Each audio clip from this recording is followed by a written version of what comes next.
지난 한 주간 여러분들은 어떻게 살아오셨나요?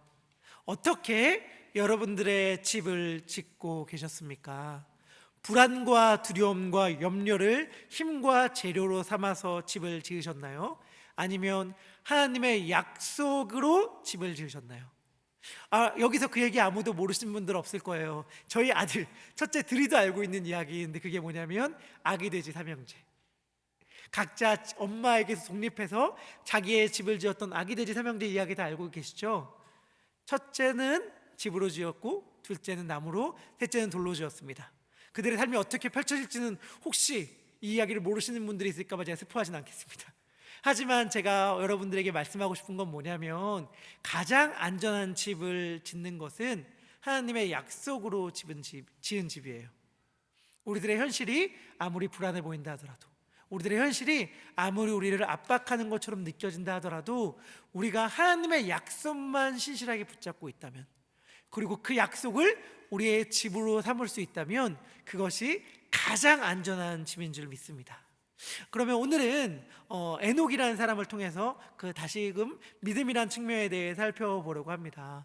벌써 이 단어를 들은 지 오래된 것 같아요. 제가 대학교 때 처음 이 단어를 들었던 것 같은데, 듣자마자 사실 무슨 뜻인지 금방 알 수 있었습니다. 그게 무슨 단어냐면 열정페이라는 말이에요. 여러분들 열정페이라는 말 다들 듣고 알고 계시고 이미 익숙하죠. 사실 저는 한국에서 쭉 자랐기 때문에 한국에서는 이 열정페이 문제가 되게 심각한데, 미국은 사실 한국보다는 덜한 것 같기도 한데 어떨지 잘 모르겠습니다. 이 열정페이라는 문제가 딱 이슈가 됐을 때에 이 문제를 다룬 책이 있었어요. 이 책을 제가 읽어보진 않았는데 이 제목만으로 무슨 말을 하려고 하는지 충분히 이해가 됐습니다. 한번 책 제목을 보여주시면 좋을 것 같은데요, 이런 책이 있었어요. 열정은 어떻게 노동이 되는가. 무슨 말인지 금방 이해가 되죠. 너희는 너희가 원하는 일을 하잖아. 너가 좋아하는 일이잖아. 남들은 돈을 내고도 못 배우는 것을 너는 그냥 배울 수 있는 거야. 너가 아니어도 일할 사람들 엄청 많고 줄 섰거든. 그러니까 너 이 정도의 대우를 받고도 일하는 것을 감사하게 여겨 라고 하는 것이 이 열정페이라고 말하는 거잖아요. 그러니까 열정을 페이로 주는 거죠. 열정을 페이로 삼는 거죠. 근데 저는 이 이야기를 대학교 때 딱 들었을 때에 이 열정은 어떻게 노동이 되는가라는 책 제목이 저의 머릿속에서 쫙 바뀌기 시작했어요.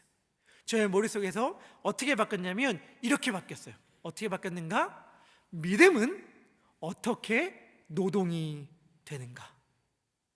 믿음은 어떻게 노동이 되는가?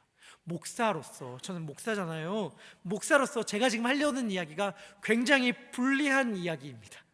하지만 저는 말할 수밖에 없어요. 이건 굉장히 잘못된 것입니다.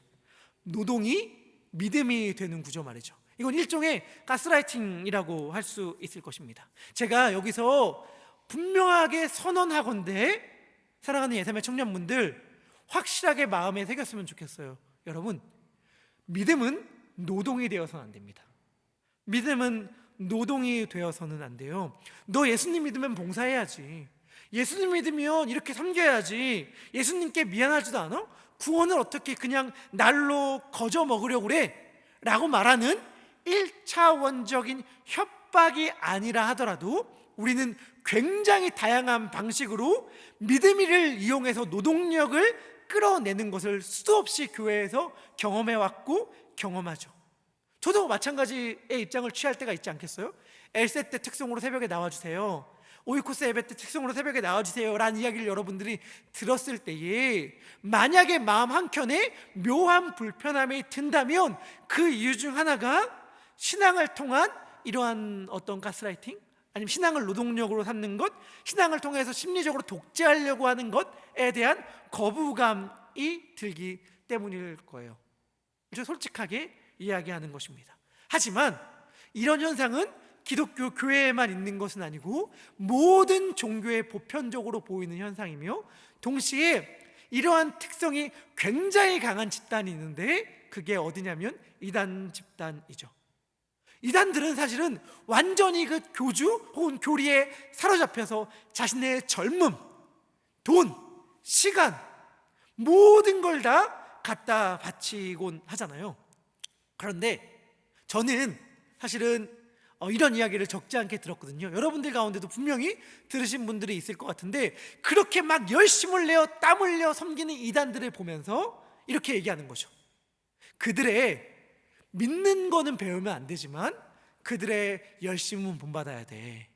그들이 이렇게 열심히 땀 흘려 충성하는 것은 본받아야 돼. 그들은 가짜를 믿으면서도 이렇게 열심히 이렇게 섬기는데, 우린 진짜를 믿으면서 왜 이렇게 게으르게 행동하는가? 라고 하는 이야기를 저는 많이 들었는데, 그런 이야기 들어본 적 있으시죠?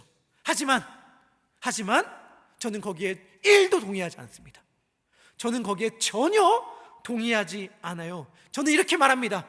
이단은 그 열심도 본받지 말아라. 이단은 그 태도도 본받지 말아라. 왜? 이단의 열심의 근거가 뭐예요? 이단이 왜 이렇게 열심히 땀 흘리고 모든 젊음 그리고 돈 이런 것들 다 갖다 바치면서 열심히 그렇게 섬기고 애쓰죠? 이단은 어떠한 방식으로 작동하냐면, 구원을 볼모 삼아, 볼모라는 것은 일종의 인질인데 구원이라는 것을 인질로 삼아서 협박하는 거죠. 너 섬기지 않아? 그럼 벌 받아. 섬기지 않아? 그럼 구원 못 받아. 혹은 역으로 해서 상급의 계급을 딱 매긴 다음에 이만큼 섬겨야 더 높은 더 큰 상을 받을 수 있어 라고 하는 방식으로 협박하여 열심을 이끌어내는 거란 말이죠. 그게 이단 집단의 모습입니다. 그런데 기독교의 복음은 뭐죠? 기독교의 복음을 제가 한마디로 딱 요약하면 기독교의 복음은 이거예요. 안 해도 괜찮아. 안 해도 돼. 너 그렇게 하지 않아도 전혀 문제 없어. 기독교의 십자가를 다른 말로 하면 괜찮아요. 괜찮아. 안 해도 괜찮아. 지난날 그렇게 살았어도 괜찮아. 상관 전혀 없어. 예수님이 이미 다 행하셨고 이루셨기 때문에 너는 정말 하나도 하지 않아도 상관없어 라고 말하는 게 기독교의 복음이란 말이에요. 그래서 저는 이렇게 이야기하고 싶습니다. 이단의 열심보다 기독교의 게으름이 더 위대하다. 이단의 열심보다 기독교의 게으름이 더 위대합니다. 왜? 우리는 게으를 수 있는 자유가 있거든요. 우리의 구원이 우리의 열심에 달려있지 않기 때문에 우리는 게으를 수 있는 자유가 있고, 게으를 수 있는 자유가 있는 기독교가 열심히 해야만 하는 이단보다 훨씬 더 위대한 것이죠. 정말 그렇습니다. 기독교의 복음이란 말이 무슨 뜻이에요? 복된 소식, 굿뉴스란 말이잖아요. 기독교는 말 그대로 복음, 굿뉴스, 소식이에요. 기독교가 소식이라는 말이 무슨 뜻이냐? 기독교는 율법이 아니라는 것입니다. 율법은 뭐죠? 너 이렇게 해야 돼. 이렇게 하지 않으면 벌 받아. 이렇게 해야만 상 받아. 이렇게 말하는 게 율법이에요. 그러니까 율법은 우리들로 하여금 무엇을 하라고 요청하는 것이죠. 소식은 뭐예요? 이렇게 그분이 하셨어 라고 말해주는 게 소식이잖아요. 이렇게 예수님이 하셨어. 예수님이 이렇게 십자가에 달려 돌아가셔서 우리들에게 구원의 길을 여셨어 라고 말하는 것이 기독교의 복음이에요. 그리고 이것을 믿는 것이죠. 이것은 노동이 아니잖아요. 이 사실을 우리들에게 믿으라고 기독교는 요청하는 것입니다. 오늘 우리는 에녹이라는 인물에 대해 살펴보면서 그 믿음에 대해 다시금 깊게 들여다보는 시간을 가졌으면 좋겠습니다. 우리 오늘의 본문 말씀을 다시 읽어봤으면 좋겠는데요, 히브리서 11장 5절에서 6절 말씀입니다. 우리 히브리서 11장 5절에서 6절 우리 함께 읽도록 하겠습니다. 시작. 믿음으로 에녹은 죽음을 보지 않고 옮겨졌으니 하나님이 그를 옮기심으로 다시 보이지 아니하였느니라. 그는 옮겨지기 전에 하나님을 기쁘시게 하는 자라 하는 증거를 받았느니라. 믿음이 없이는 하나님을 기쁘시게 하지 못하나니 또한 자기를 찾는 자들에게 상 주시는 이심을 믿어야 할지니라. 아멘. 이 구절 너무 유명한 구절이죠. 교회학교부터 어렸을 적부터 교회를 다니신 분들은 이 히브리서 11장 6절을 암송하시는 분들, 외우시는 분들도 있을 것 같아요. 믿음이 없이는 하나님을 기쁘시게 하지 못하니 하나님께 나아가는 자는 반드시 그가 계신 것과 또한 자기를 찾는 자들에게 상 주시는 이심을 믿어야 할지니라. 아멘. 너무 유명한 구절이잖아요. 그런데 우리 이 구절 외울 때에 어떠한 마음으로 외워요? 특별히 6절 상 주시는 분이심을 믿는다라고 말할 때에 여러분들이 기대하는 상은 무엇입니까? 기대하는 상은 뭐예요? 그러려면 일단 에녹이 받은 상이 뭔지 살펴봐야 하겠죠. 왜냐하면 이 에녹은 이 상을 받은 게 분명하거든요. 자, 히브리서가 말하는 에녹이라는 사람의 특징, 5절에서 6절에 등장했는데 이 사람의 특징이 뭐죠? 첫 번째, 믿음의 사람. 두 번째, 죽음을 보지 않고 하나님께로 간 사람, 하나님의 나라로 간 사람이죠. 이거 너무 특별하잖아요. 모든 사람은 죽음이라는 문을 통해서만 하나님 나라로 갈 수 있습니다. 그렇죠? 너무 이게 신기한 이유가 뭐냐면 히브리서가, 다른 성경도 아니에요. 히브리서가, 바로 히브리서를 쓴 사람이 히브리서 앞에서 뭐라고 얘기했냐면 9장에서 한 번 죽는 것은 사람에게 정하신 것이요 라고 이야기했단 말이에요. 그러니까 히브리서가 뭐라고 얘기하냐면 사람은 누구나 다 죽어, 그리고 하나님께로 나아가는 거야 라고 말했단 말이에요. 그런데 죽음이라는 통로를, 죽음이라는 문을 지나지 않고 하나님께로 간 유일한 사람 에녹에 대하여 히브리서가 이야기합니다. 근데 그 이유, 그는 죽음이라는 문을 열지 않고 하나님의 나라로 옮겨졌는데 그 까닭이 무엇이냐라고 하냐, 그 까닭은 무엇이냐? 성경은 이렇게 얘기해요. 하나님을 기쁘시게 하는 자라는 증거를 받아서, 하나님을 기쁘게 했기 때문에 에녹이 죽지 않고 하나님 나라로 갔다고 얘기하는 거예요. 그런데 하나님을 기쁘시게 하는 자는 누구냐? 믿음이 있는 자, 하나님께 나아가는 자, 하나님을 찾는 자, 그가 자신을 찾는 자들에게 상을 주심을 믿는 자가 하나님을 기쁘시게 한다는 것을 통해서 우리들이 알 수 있는 것은 에녹은 최소한 이 상을 받은 것이다 라는 걸 알 수 있는 거예요. 그러면 에녹이 받은 상이 무엇인지를 좀 더 알기 위해서는 에녹이라는 인물이 등장하는 창세기로 옮겨가야 합니다. 히브리서 11장에서 딱 2절에만 에녹에 대해 이야기하는 것처럼 창세기 5장에서도 굉장히 짧게 에녹에 대해 언급되어 있습니다. 아담의 7대 손인 에녹은, 여러분 오해하면 안 되는데, 가인의 아들이었던 에녹과 다른 사람이에요. 동명이인입니다. 예삼에서도 동명이인이 많잖아요. 퀴즈, 예삼에 제일 많은 이름이 뭘까요? 하은, 세린, 약간 이게 둘이 쌍벽을 이룹니다. 세린과 하은이 제일 많아요. 여하튼간 이 트렌드가 있는 것 같아요. 죄송해요, 제가 쓸데없는 얘기를.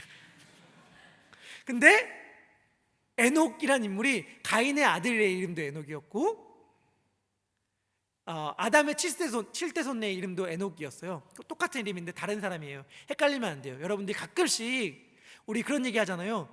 예수님의 무덤이 발견되었다 라고 말하면서 막 무덤에 막 예수라는 이름이 적혀있다 뭐 이런 얘기를 들을 수 있는데, 예수님 당시엔 사람 이름이 지금보다도 훨씬 더 적었어요.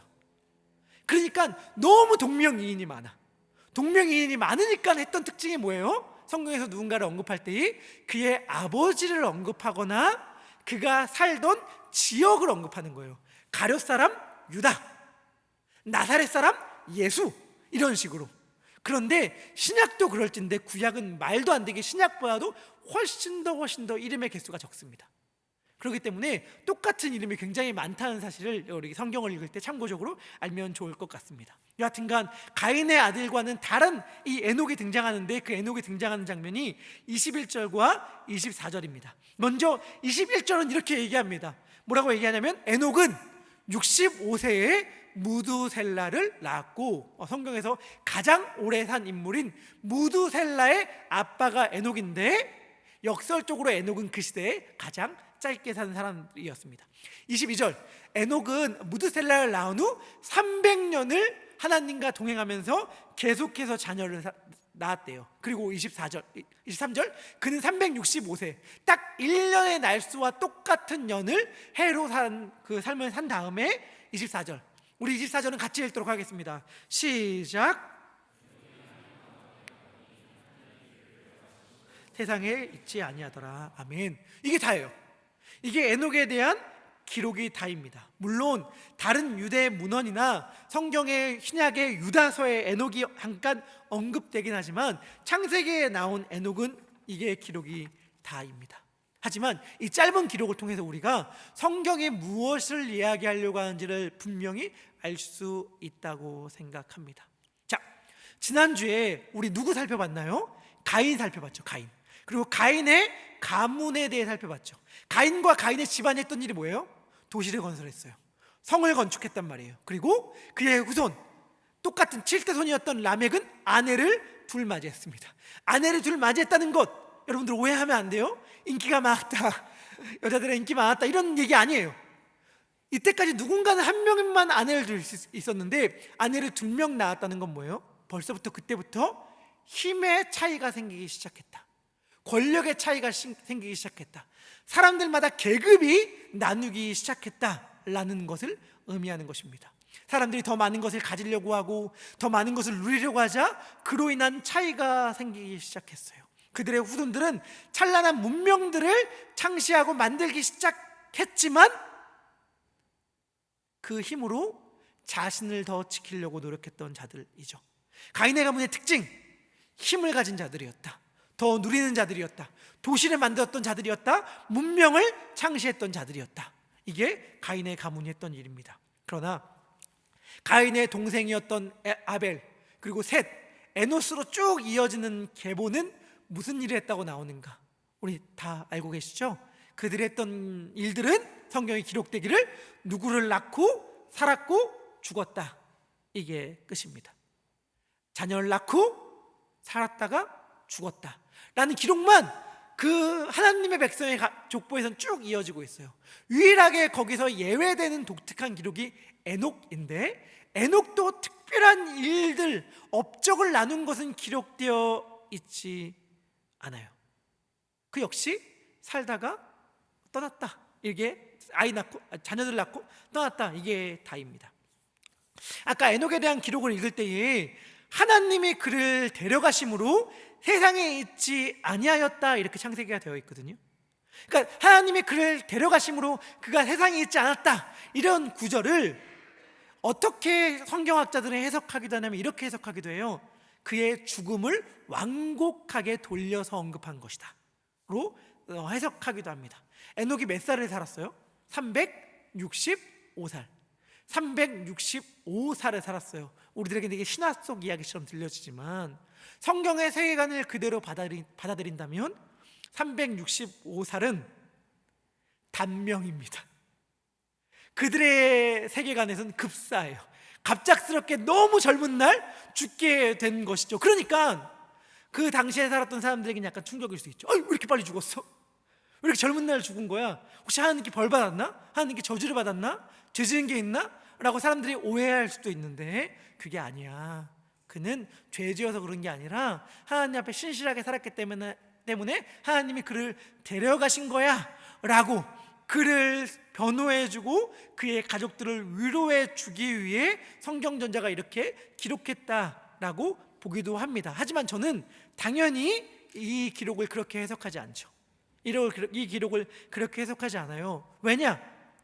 단순히 살았다가 죽었다, 살았다 죽었다 라고 하는 기록이 반복되다가 에녹에 이르러서만 똑같은데 다르게 적을 이유도 없거니와, 또 하나 히브리서가 분명히 얘기하잖아요. 뭐라고?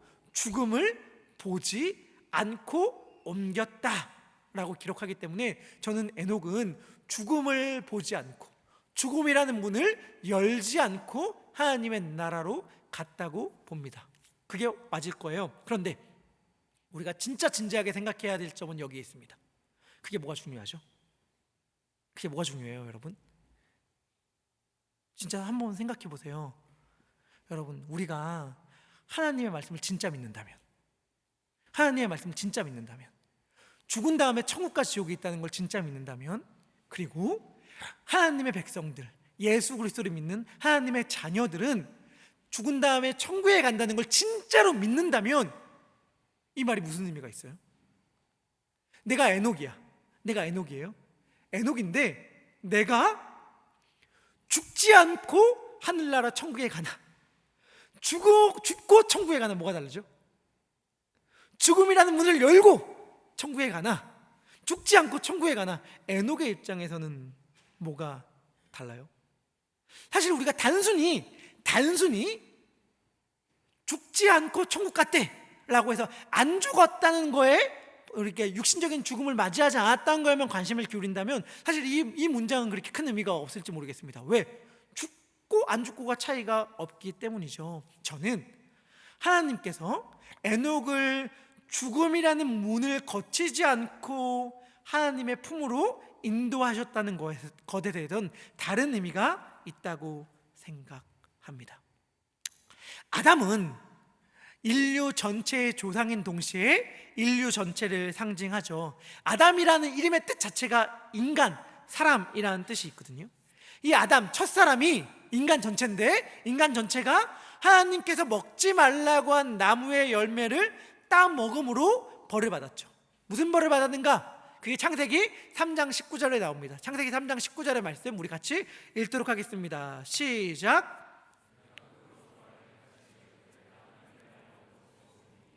내가 그것을 채취하여 했습니다. 너는 흙이니 흙으로 돌아갈 것이니라. 아멘. 자, 이게 아담이 죄를 범해서 받은 벌이었어요. 이 벌은 크게 둘로 요약할 수 있습니다. 그게 뭐냐? 노동과 죽음. 아담이 하나님께 불순종함으로 노동과 죽음, 이 두 가지 벌을 받았습니다. 그리고 이 형벌이 집행되는 장면. 방금까지는 재판성에서 판사가 이렇게 이게 받아야 될 형벌을 읽은 거라면 이 형벌이 집행되는 장면이 창세기 3장 23절 24절에 나옵니다. 이 말씀도 우리 같이 읽도록 하겠습니다. 창세기 3장 23절 24절 있습니다. 시작. 그의 근원이 된 땅을 갈게 하시니라. 24절입니다. 이같이 하나님이 그 사람을 쫓아내시고 에덴 동산 동쪽에 그룹들과 두루 도는 불칼을 두어 생명나무의 길을 지키게 하시니라.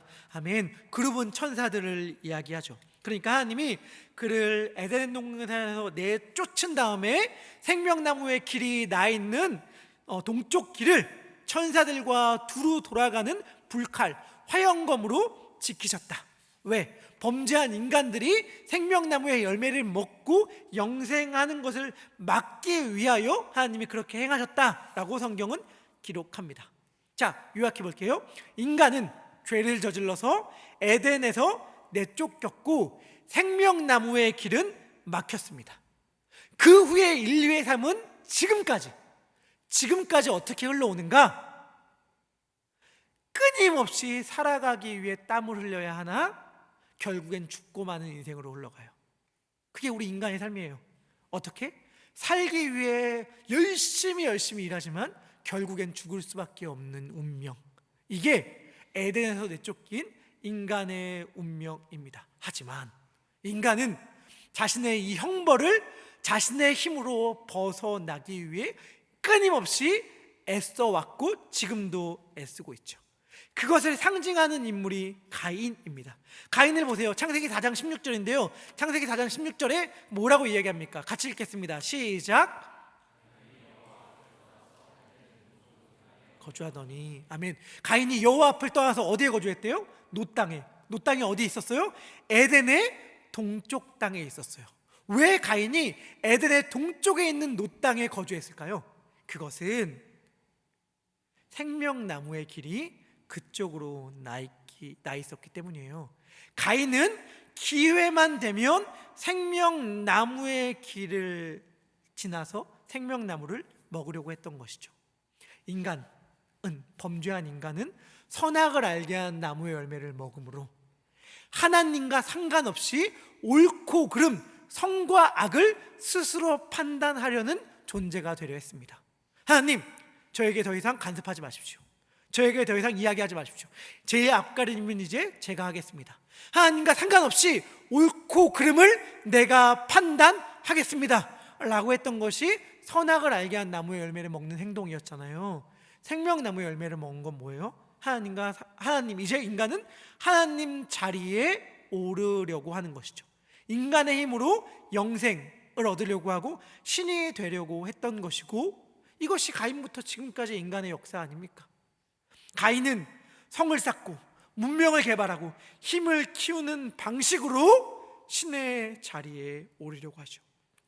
이러한 인간과 대조되는 존재로 등장하는 게 에녹이에요. 창세기 4장과 5장의 이야기가 뱀의 후손과 여인의 후손, 그 가문의 대결 이야기라고 본다면, 자신의 힘으로 영생을 얻으려고 하는 가인의 후예들과 대조되어 등장하는 인물이 죽음을 보지 않고 하늘로 옮겨진 자, 다시 말하면 생명나무의 길을 걸어간 자, 에녹의 이야기입니다. 에녹은 누구예요? 하나님께서 굳이 에녹을 죽음을 보지 않고 하나님께로 옮겨졌다고 이야기함으로 우리들에게 무엇을 이야기해 주냐면, 에녹은 생명나무의 길을 걸어간 자야 라고 이야기해 주고 계신 것이죠. 생명나무의 길은 천사들과 불칼로 인해 완전히 막혀진 것처럼 보이지만 아니야, 그 길을 걸어간 사람이 있었어, 생명나무를 먹은 사람이 있었어 라고 알려주는 거예요. 그리고 그 길을 어떻게 걷는지도, 그 길을 어떻게 가는지도 성경은 이야기해 줍니다. 그게 뭐죠?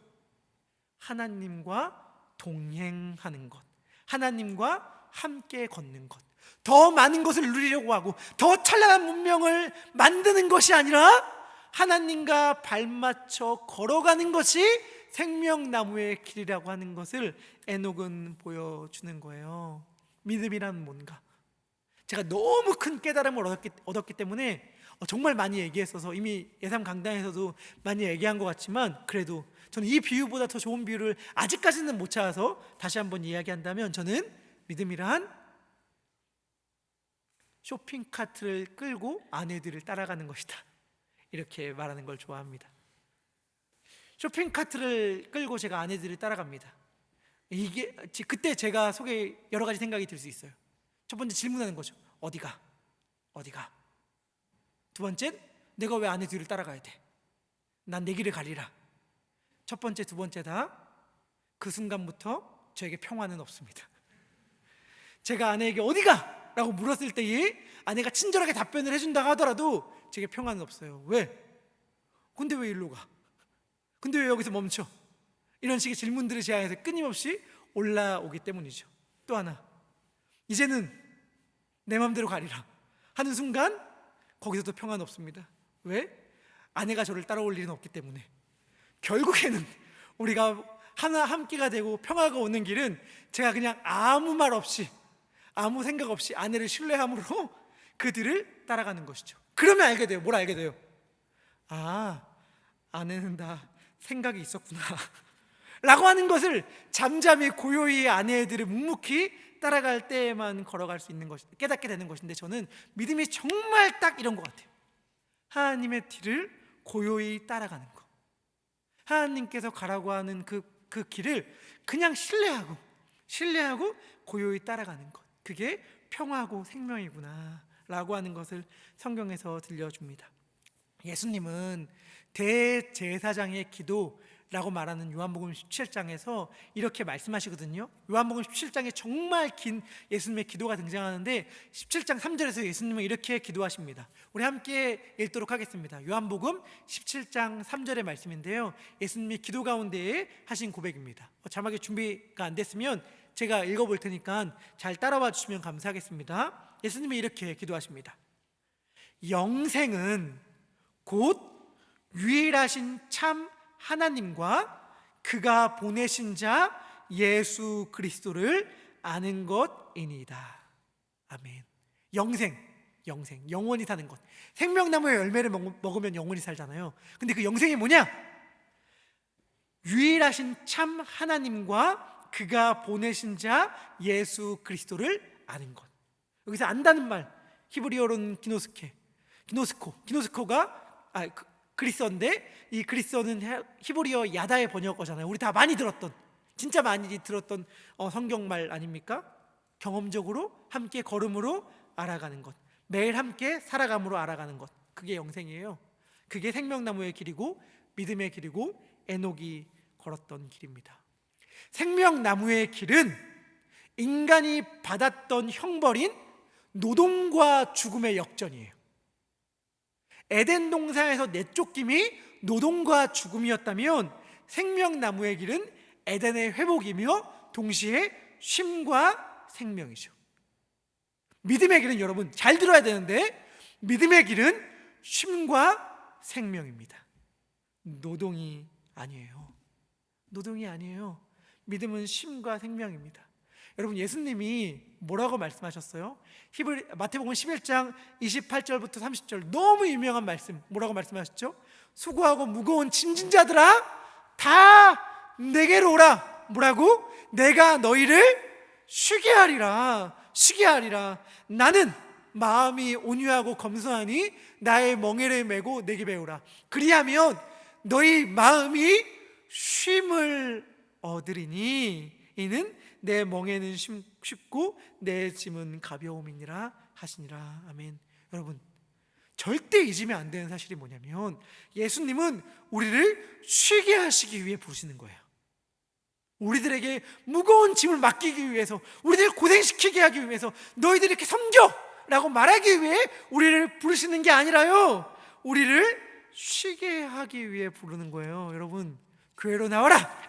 예배 자리로 나오십시오! 라고 말하는 게 노동이고 지침입니까?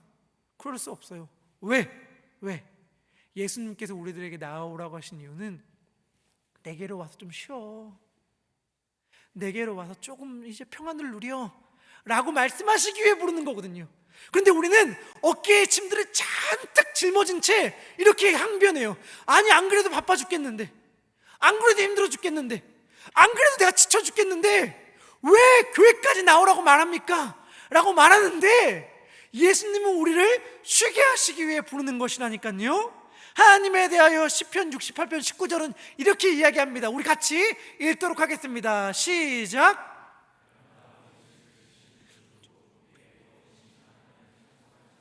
아멘. 하나님이 누구라고 이야기해요? 하나님은 날마다 우리의 짐을 지시는 분이십니다. 여러분들에게 누군가가 당신의 하나님은 누구십니까? 라고 묻는다면 저는 이렇게 대답했으면 좋겠어요. 나의 하나님은 매일마다 나의 짐을 져주시는 분이십니다. 나의 짐꾼이십니다. 과감하게 이렇게 이야기해도 돼요. 왜? 하나님이 그렇게 자기를 정의하셨거든요. 하나님 스스로가 자신을 그렇게 정의했어요. 나는 나의 백성들의 짐을 날마다 져주는 자다. 하나님이 이렇게 자신을 말씀하셨어요. 이 길로 우리를 초대하시는 것입니다.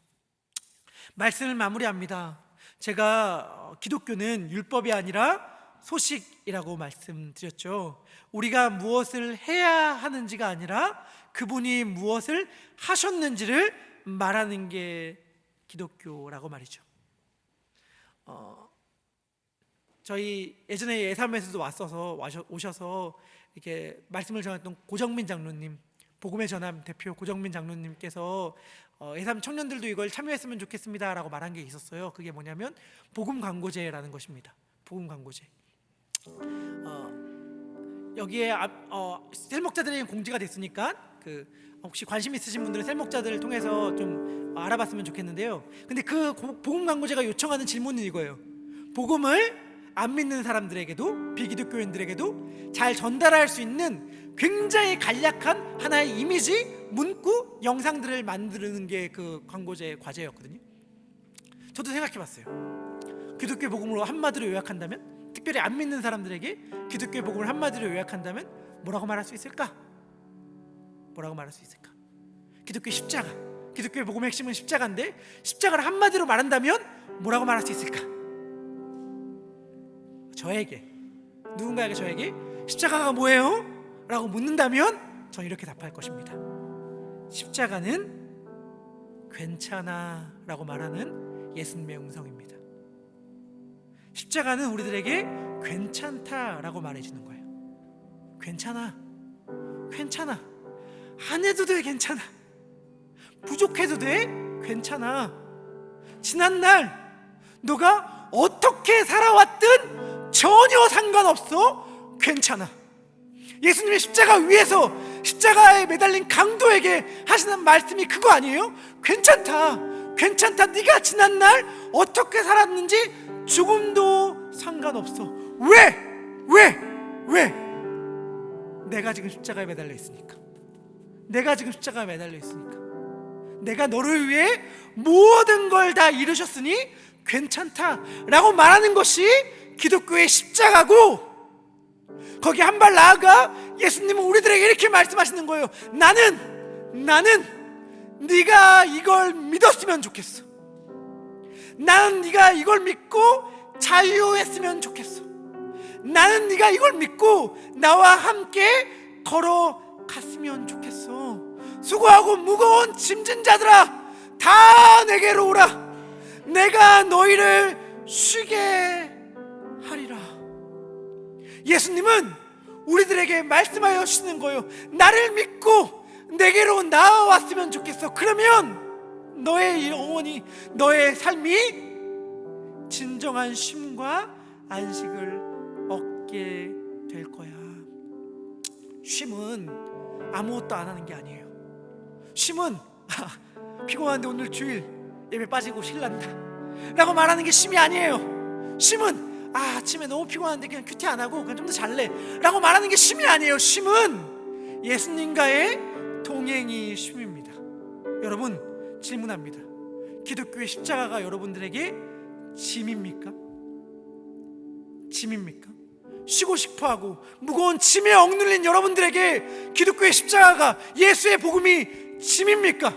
내가 예수를 몰랐다면 이렇게 안 살았을 텐데, 내가 예수를 몰랐다면 양보 안 했을 텐데, 내가 예수를 몰랐다면 사랑 안 했을 텐데, 예수를 몰랐다면 용서 안 했을 텐데, 남들처럼 편법 쓰고 부정직한 방법으로 내 이득을 더 누리면서 내 마음대로 살았을 텐데, 예수님 믿어가지고 내가 이 땅에서 손해본다 라고 말하는 십자가는 여러분들에게 짐입니까? 그런가요? 아니에요.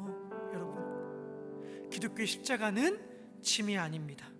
기독교의 십자가는 힘든 세상 가운데 수고하고 무거운 우리들에게 그 세상을 능력 있게, 힘 있게, 멋지게 살아갈 수 있는 힘입니다. 악착같이 내가 다 내 삶을 지켜내기 위해 노력하지 않아도 된다고, 애쓰지 않아도 된다고, 그분이 이미 모든 것을 다 이루셨으니 그거를 믿기만 하면 된다고 말하는 우리의 힘입니다. 바라기는 우리 그 사실을 믿고 그분께 나아갔으면 좋겠습니다. 우리 함께 찬양할 때, 주님, 이제는 더 이상 내 노력으로, 내 힘으로 성 쌓는 일 멈추고 주님께 한 발짝 더 나아감으로 에녹이 걸었던 생명나무의 길을 걸어가겠습니다. 내 발자국을 나의 진짜 힘되는 십자가로 옮기겠습니다. 우리 이런 마음을 가지고 함께 찬양하도록 하겠습니다.